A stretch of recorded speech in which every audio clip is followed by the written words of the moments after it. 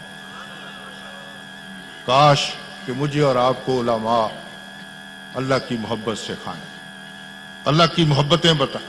امام منذری نے الترغیب و ترہیب میں نقل کیا ایک واقعہ کہ ایک شخص حضور علیہ السلام کی صحبت میں آیا، کافر تھا، گھر سے سوچتا آیا کہ میں ان کا کیا امتحان لوں۔ تو اللہ کی شان، ایک درخت کے نیچے وہ کھڑا تھا، تو وہاں ایک بچے گرے کسی جانور کے، پرندے کے، تو اس نے بچے اپنے ایسے نا دامن میں لپیٹے اور آپ کی صحبت میں آئے، اور اس نے کہا کہ آپ مجھے بتائیں یہ میری آستین میں کیا ہے، اگر آپ بتا دیں گے تو میں مسلمان ہو جاؤں۔ اللہ اکبر! آج لوگ حضور کا علم نہیں مانتے، اور وہ ہزاروں لوگ ایسے ہیں جو حضور کے علم کو مان کر مسلمان ہوئے۔ آج کلمہ پڑھنے والے لوگ، آج سرور عالم کا کلمہ پڑھنے والے لوگ کہتے ہیں فلاں علم نہیں، فلاں علم نہیں، فلاں علم نہیں، اور ادھر آپ پڑھیں ہزاروں سینکڑوں ایسے لوگ ہیں جو حضور سے پوچھتے کہ اگر آپ حضور یہ بتا دیں گے تو ہم ایمان لے آئیں گے۔ آپ کہتے، آپ نے اس موقع پر بھی فرمایا تو نے ایک بات پوچھی ہے، محمد تجھے دو بتاتا ہے صلی اللہ علیہ وسلم۔ اس نے کہا دوسری کیا؟ آپ نے فرمایا پہلے تو یہ ہے کہ تو گھر سے نکلا تو سوچتا آیا کہ میں حضور سے کیا پوچھوں، تو اللہ نے تجھے وہ پرندے کو بچے دے دیے ہیں، وہ تو چھپائے بیٹھا، اور کیا؟ اور دوسری بات یہ ہے کہ وہ سامنے دیکھ کہ اس کی ماں بھی فریاد کے لیے آئی ہوئی ہے۔ سبحان، کیونکہ آپ کو پتا ہے چرند پرند اونٹ ہر شے حضور کی بارگاہ میں حاضر ہوتی ہے۔ اس سے ان لوگوں کی بھی تردید ہوتی ہے جو کہتے ہیں کہ حضور ساری زبانیں نہیں جانتے، نعوذ باللہ، استغفر۔ ایسے لوگ موجود ہیں۔ سرفراز گکھڑوی کی میں نے کتاب پڑھی، اس میں لکھا ہوا ہے، وہ کہتا ہے حضور ساری زبانیں نہیں جانتے تھے، حالانکہ حضور کا ارشاد ہے ارسلت الی الخلق کافہ، اللہ کریم نے مجھے ساری مخلوق کی طرف نبی بنا کے بھیجا۔ اور اللہ کا اصول یہ ہے، اللہ کا اصول یہ ہے، قرآن مجید کی آیت ہے وَمَا أَرْسَلْنَا مِن رَّسُولٍ إِلَّا بِلِسَانِ قَوْمِهِ لِيُبَيِّنَ لَهُمْ۔ اللہ پاک جس قوم کی طرف کسی کو رسول بنا کے بھیجتا ہے پہلے اسے اس کی زبان عطا کرتا ہے۔ مثلا اونٹ ہلکے ہو جاتے، کاٹتے اور اپنے مالک کو کاٹتے، حضور کو لوگ کہتے حضور اس طرف نہ جانا، اونٹ کاٹے گا، تو آپ فرماتے صحابہ تم نہ جاؤ میں جاتا ہوں، حضور وہ کاٹے گا، وہ تکلیف پہنچائے گا، آپ نہ جائیں۔ تو آپ فرماتے، سنیے یہ جملہ آپ کا، آپ فرماتے نافرمان انسان، نافرمان جن، ان دونوں کو چھوڑ دیجئے، فرمایا ان دونوں کو چھوڑ دیجئے، اور کائنات کا ذرہ ذرہ میرے بارے میں جانتے ہیں کہ میں اللہ کا رسول۔ اللہ سنیے، یہ جو ہمارے فیصل آباد والے تھے شیخ الحدیث مولانا سردار احمد صاحب رحمۃ اللہ علیہ، محدث اعظم رحمۃ اللہ علیہ، یہ ادھر لاہور میں نا ایک مسجد ہے مسلم مسجد، اس کے نیچے ایک دکان ہوتی تھی ایک شخص کی، تو آپ اس کے پاس گئے عربی کتابیں خریدنے، تو آپ کے حالات میں لکھا ہوا ہے کہ وہ شخص، یہ میرا خیال ہے عجیب ایمان ہے ہمارے، وہ شخص نے ایک تنکا اٹھایا، تنکا، تو وہ شیخ الحدیث صاحب سے پوچھنے لگا کہ حضرت آپ جو کہتے ہیں ہمارے نبی کو ہر شے کا علم ہے، کیا اس تنکے کا حضور کو علم ہے؟ دیکھو نا کیسے سوالات، کیسے لوگ ہیں، یعنی یہ کیسی مخلوق ہے۔ وہ ہمارے یوسف ہاشم الرفاعی کویت کے سابقہ وزیر، وہ فرمایا کرتے ہیں، وہ کہتے ہیں کائنات کی یہ عجیب مخلوق ہے، ورنہ کسی جماعت کا چھوٹا سا لیڈر ہو، اس کے چاہنے والے اس کو اونچائی کرتے ہیں۔ تو دیکھو نا آپ نے، کوئی جماعت بھی ہو، سیاسی ہو، مذہبی ہو، کسی کا کوئی لیڈر ہو، تو ہر آدمی چاہتا ہے میں اس کو یار اور اونچا کے لے جاؤں، اس کی عزت کروں اور اس کے شمائل بیان کروں۔ وہ فرماتے ہیں یہ امت میں عجیب لوگ پیدا ہو گئے ہیں کہ وہ ہستی جو سید الانبیاء ہے، اور اس کے بارے میں ہر وقت یہ لگے رہتے ہیں، یہ نہیں جانتے، یہ نہیں جانتے، یہ نہیں جانتے۔ وہ کہتے ہیں یہ صرف انہی لوگوں کا کام ہے، ورنہ کائنات میں یہ وتیرہ اور طریقہ کسی کا ہے ہی نہیں۔ یہ کوئی طریقہ ہے یار؟ کوئی تیلا اٹھایا اور کہا جی اس کا، اللہ اکبر۔ وہ بھی شیخ الحدیث تھے، وہ بھی کملی والے سے محبت رکھنے والے تھے۔ انہوں نے کہا تو اے سوال، اے پوچھنے والے، تو نے مجھ سے یہ پوچھا کہ حضور کو اس تنکے کا علم ہے یا نہیں، مجھے یہ بتا، پہلے یہ بتا کہ اس تنکے کو حضور کا علم ہے یا نہیں۔ تو یہ پوچھ رہا ہے کہ حضور کو اس کا علم ہے، یہ چھوڑ، کیا اس تنکے کو حضور کا علم ہے یا نہیں؟ اس نے کہا میں سمجھا نہیں۔ انہوں نے فرمایا حضور علیہ السلام کا یہ ارشاد ہے کہ نافرمان انسان اور جنوں کے علاوہ مجھے کائنات کا ذرہ ذرہ جانتا ہے، میں اللہ کا رسول۔ تو کہا یہ بتا، کہتا ہے جی میں مانتا ہوں، پھر یہ تنکا حضور کو جانتا۔ آپ میں شرم نہیں آتی کہ تنکا جانتا ہے رسول کو، رسول اسے نہیں جانتا؟ ہم کہاں پہنچے؟ لہذا یہ کہنا کہ دیوار کی پرلی طرف کا علم نہیں، میں اکثر کہا کرتا ہوں ہو سکتا ہے تیرا کوئی نبی اور ہو، ہاں ہو سکتا ہے تیرا نبی اور ہو جس کو دیواروں کی پرلی طرف کا علم نہ ہو۔ میرا نبی تو وہ ہے متوجہ ہو، کائنات کی ہر شے سامنے متوجہ ہو، یہ شرط ہے، کملی والا متوجہ ہو۔ میں نے تو یہاں تک پڑھا کہ حضرت جبریل امین جب آتے ہیں سدرہ سے تو وہاں سے تیاری کرتے ہیں، تو مصطفیٰ یہاں اس کے آمد کی خوشبو محسوس کر لیتے ہیں کہ جبریل آ رہا، اور اس کی مثالیں دی لوگوں نے کہ جس طرح حضرت یعقوب علیہ السلام حضرت یوسف کے قمیص کی خوشبو محسوس کر لی تھی، اسی طرح کہ حواس انبیاء۔ تو آپ صلی اللہ علیہ وسلم نے فرمایا وہ دیکھو کہ وہ جانور بھی شکایت کے لیے آیا، صحابہ تڑپ اٹھے، کیونکہ آپ جانتے ہیں جب آپ کسی جانور کا بچہ لے کے چلیں، کیا دیکھو نا آپ تو عقل رکھتے ہیں، یہ آرے والا جائے گا، یہ سیالکوٹ جائے گا، یہ سہیوال جائے گا، اسے کیا پتہ نہیں پھینک دے گا، ذبح کرے گا، کیا کرے گا، لیکن اس کی ماں دوڑتی بھاگتی ہوئی وہ بھی ان بچوں کے پیچھے پہنچ گئی، تو صحابہ تڑپ اٹھے، رقت طاری ہو گئی کہ حضور اتنی ماں کی محبت بچوں کے ساتھ۔ آپ نے فرمایا صحابہ تمہیں کیا احساس اس چیز کا، یہ ماں اتنی محبت نہیں کر سکتی اپنے بچوں سے جتنا میرا رب بندوں سے محبت کرتا ہے۔ آئندہ میری درخواست ہے سب لوگوں سے، رب سے رشتہ محبت والا جوڑو۔ کبھی کبھی خوف میں بھی رویا کرو، میں انکار نہیں کرتا، شوق و خوف دونوں چیزیں ہیں، لیکن رب سے اگر مثلا سجدہ ہی کرتے ہیں، سجدہ ساری زندگی سجدہ اس لیے کیا کہ رب کہیں جانا